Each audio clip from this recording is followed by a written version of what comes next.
y'ukuri umutima wanjye urabyemeza, wera ni wowe.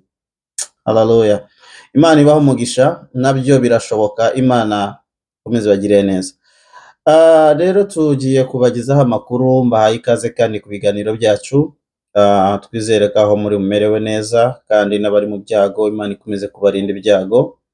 Hano ni kuri mikoro za TVS, ndi Ivan, nagira ngo mbagezeho bimwe mu makuru akomeje kuvugwa, ariko cyane turibanda ku makuru yabereye iwacu, kandi cyane tunahora imiryango yacu, abanyamurenge muri rusange, ku bantu bashoboye gusiga ubuzima mu bitero byabaye ejo.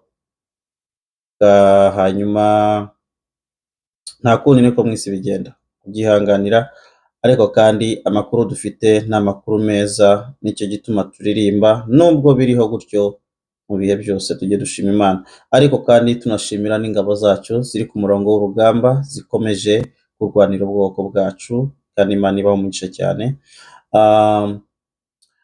Amakuru ni uko intambara ko zihagaze, Imana yatugiriye neza uyu munsi ku wa kane, ku wa gatanu nako abashakaga ubuzima bwacu Imana yabakozeho, bakaba basubijwe inyuma cyane, kandi cyane iyo mvuga ngo cyane, ubundi abandi bakaba basabagiye. Gusabagira rero ni ukugenda utazi iyo ujya, ukagenda utazi iyo werekeje, ntacyo ufite, ntawe ufite. Ubwo rero niko ingabo za coalitions zimeze, zaba ari Abarundi, zaba ari Abacancuro, Abatanzania, abo bose bahagurukiye kurwanya ubwoko bwacu, basabagiriye mu mashyamba ya ruguru. Ibyo rero ni amakuru y'impamo, atarimo urusaku n'ikinyoma. Nuko nyuma y'uko bagabye ibitero kuva ejo basheringa mu baturage, byaje guhitana umukecuru w'iwacu, ariko kandi izo sharingi nazo n'ubundi zagaragazaga yuko ntacyo bashoboye, bagashaka gusa guhungabanya umutekano w'abaturage. Nyuma yabyo rero bongeye kugaba igitero muri iki gitondo, ariko Imana yahabaye, Imana natwirwaneho. AFC 23 bakubise umwanzi bamurenza impinga. Ubu rero tuvugana, umwanzi yahunze kandi aracyarimo guhunga, kandi azahora ahunga iteka ryose, nk'uko niko isezerano rimeze. Kiriya ni igihugu cy'isezerano. Amakuru rero tubashikiriza nuko imirwano yabaye mu gitondo, ingabo za leta n'abazarendo FDLR bateye mu duce dutandukanye, ariko nanone baza kwirukanwa n'ingabo za General Sematama uhagaze hariya muri kariya karere, afatikanije n'abavandimwe nanone. Ubu rero tukaba dufite amakuru avuga yuko ubu hatekanye, nta kibazo gihari, ndetse amakuru ashoboka, reka nze gusoma hano kuri Twitter ndebeho amakuru ashoboka aturuka ruguru ku mirongo y'intambara. Reka nze kureba metere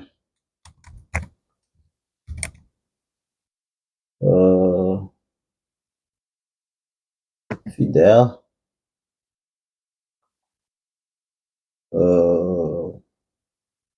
uza kureba niki ni gute bimeze.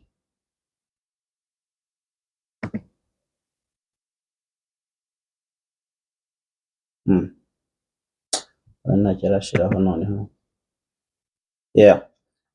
Mu kanya mu gitondo muri Twitter ye yari yagize ni byibuza turi buze gufata icyayi kuri Kwezero indani ku maresitora nimba hari.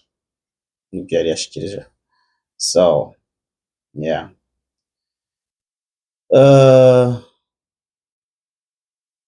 ayo niyo makuru rero ari aho ngaho mu gace k'iwacu, nuko imirwano yaje kurangira nanone ingabo za leta zirukanwe zigasubira inyuma. Naho ayandi makuru tuza gusoma ni amakuru ajyanye n'ibikorwa bibi bya leta nanone bikomeje kwigaragaza muri utwo duce. mu gihe bavuga iby'umutekano ariko leta yo igakomeza ikohereza ingabo kuza kurwana. Urumva yuko ejo aho bukera inama ya Addis Abeba iratangira kandi cyane iribanda kuri Congo umutekano. M23 kuri Goma Capital City bari kumwe na MONUSCO bararebera hamwe iby'umutekano. Wumve neza ko ubu violation ya ceasefire yo irimo niyaba koko ukuri kugomba kujya habona, uku kuri kugomba kujya habona nk'uko violation ya ceasefire yo yamaze kubaho, nk'uko leta yagabye igitero kandi ikagaba igitero ku baturage, ikagaba ibitero ku AFC M23 ingabo za ARC. Rero byumvikane yuko ukuri ko kugaragara gusa, ibihari bishoboka bigomba kuba ngombwa ko Gisegeti yabinyozwa, kubera ko ibi byose ko biraba entre-temps amahoro arimo agaragazwa. Rero icyo nizera nuko no muri Rwanda bamusabye yuko yakubahiriza agahenge, nawe kubyemera abyemeza akanwa, ariko nanone dore byabaye yarayabyemeye hirya y'ejo, ariko ejo bagabye ibitero, uyu munsi bagaba ibitero, noneho ukuri kurahari kandi kuragaragara, ariko amahanga sindamenya impamvu ashobora kwicara akavuga ko Gisegeti yaba ari mukuri kandi ibyo byose bigaragara gutya. Rero icyo nizera ko kuri uyu munota MONUSCO iri mu karere yamaze kubona itandukaniro, kandi ejo MONUSCO yaganiriye na coordinateur Nanga bavugana cyane ku by'umutekano na violation of ceasefire exactly, reka tubivuga. Rero niyaba ari uko bimeze, ndibaza yuko igisubizo cy'iwacu, abantu mwihangane, igisubizo kiri hafi, igisubizo cyo kiri hafi, kandi igisubizo kiri hafi cyane, kiri mu nzira.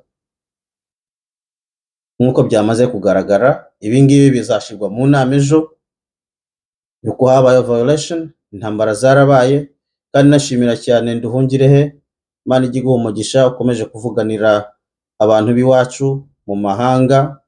Ndashimira cyane Douglas, umuyobozi wa MPA, nawe ukomeje kuvuganira ubwoko ndetse na Kibasumba. Imana ibaha umugisha, murakomeje cyane, Imana ibagire neza, tuba tubireba, tuba tubibona, kandi mukomeze murwanira ubwoko. Izo nazo n'intwaro zishoboka kandi zatugirira neza.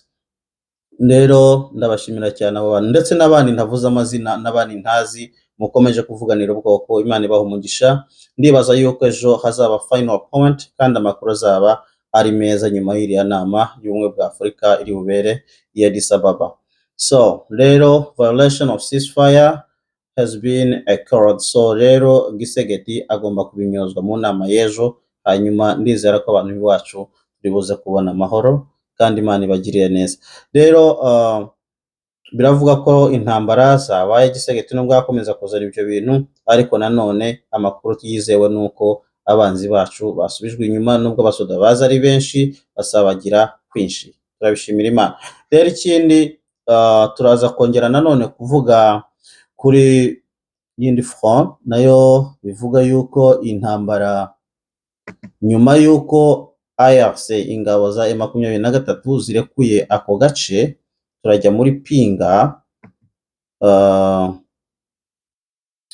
I'm sorry for this.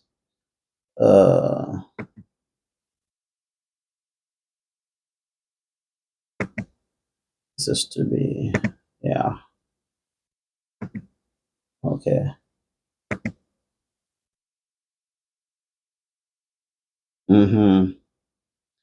Turi kuwa gatanu muri Warikare, biravuga ko naho habayeho retrait. Umva ko M23 ikomeje gukora ibyishoboye byose kugira ngo itange agahenge, ariko nanone bikagaragara ko bitarimo byubahirizwa na leta ya Congo. Aha turi mu gace kitwa Kateku, turi muri Warikare, aho bavuga yuko M23 ubwo yakora retrait hahise habaho nk'ibikorwa byabaye muri Uvira, murabyibuka. Uwanditse yagize ati umudugudu wa Kateku uherereye mu itsinda rya Ikobo mu ntara ya Warikare. Ahangaha turi muri Warikare niho turi. aho ngaho turi nanone muri Kivu, ntabwo ari intara ni territory ya Walikale ariko muri Kivu. Biravuga yuko rero uyu mudugudu wa Kateko waje guhura n'ibitero bikomeye by'ubusahuzi nka bimwe byabaye muri Uvira. Ibi rero benshi abaje benshi bitwaje intwaro baje muri uwo mujyi kimwe n'abazarendo, baraza basahura uwo mujyi, basahura ibintu by'abaturage ndetse banica n'abandi. So biravugwa rero ko abagabye ibyo bitero muri iyo midugudu yose babanje nanone kugira bate, bagose iyo midugudu mbere y'uko bayigabamo ibitero. Ibyo ngibyo byakozwe kubera iki? Kubera ko habayeho le retrait du M23, yarisubiye inyuma kugira ngo yerekane ubwiza no gushaka amahoro y'ahantu hose, ariko nanone ivyo bintu biza kuba gutyo. Rero ayo makuru naho niko donc de toute façon ceasefire ntabwo irimo kubahirizwa mu bundi buryo, ntabwo irimo kubahirizwa.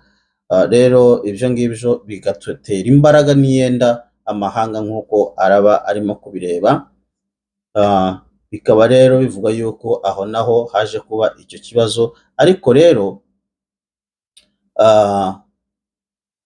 bikavuga yuko rero abasahuwe cyane, abagiriwe nabi, abakorewe ayo mabi, abishwe, abagiriwe nabi ni abantu bari basaga naho bafumbatanye cyangwa se berekejeho amaboko kuri M23. So ni ukuvuga ngo ni uturere M23 yari irimo, ni nka kurya bageze Uvira noneho abaturage bakabakira. Rero muri ba bandi benshi nibo bagizweho n'ingaruka z'ibyo bintu. Rero AFC nayo mu gihe ari uko bimeze, birashoboka ko aho naho twahareba nka Uvira mu kanya gatoya, mu gihe byakwanga gatoya hakongera kugabwa ibitero, birashoboka ko natwe twagira icyo tuhakora. Rero ibyo ni ibintu birimo kuvurwa ubu kuri itariki ya 13 kuwa gatanu. Rero akaba ariko bimeze. Ayandi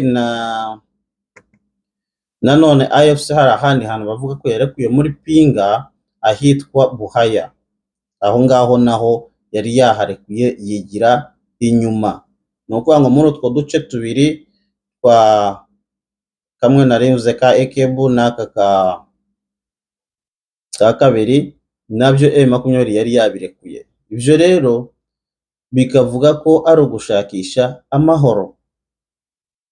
Rero M23 irimo kugerageza, irimo gukora ibishoboka, ariko mu gihe rero bitari buze kumvikana, urumva ko igitero iri buze kugaba uko byaba byitwa kose ni simusiga. Ubundi MONUSCO kuba hariya ntago yabuza M20 kugaba ibitero. Niba intambara zikomeje kuba hariya, ni ukuvuga ngo intambara iraba igapointinga kuri MONUSCO, ntimwabonye bino uko bimeze. Rero nimba ariko bimeze, tugiye gukora intervention, tugomba gutabara abaturage. Rero niyo ariko bimeze, birashoboka ko Uvira ntahirajya, iracyari hafi, umunota n'isegonda nayo ishobora kongera kuba retombe. Nkuko hari abarundi kenshi nabona bandika bavuga ngo ntese abantu muracyategereza ko Uvira izaba tombe, kandi nariko ngo haranga abasirikare benshi, ariko je vous dire ko nta basirikare babuza Uvira kuba tombe nimba intare n'amadubu zabishatse. Et d'ailleurs c'est bientôt. Ibi ndabivuze. Rero Uvira yo kuba retombe c'est bientôt. Niba mukomeje gushotora, nimba ingabo z'abarundi cyane FDD, ngo abarundi bose ntago bashigikiye, ariko ndavuga ingabo za CNDD-FDD nimba zikomeje gushotora, Uvira izaba tombe, kandi faites attention, ishobora kuba tombe de même temps que la ville de Bujumbura nayo ikaba tombe. So nkuko birashoboka kandi kuko byaragaragaye.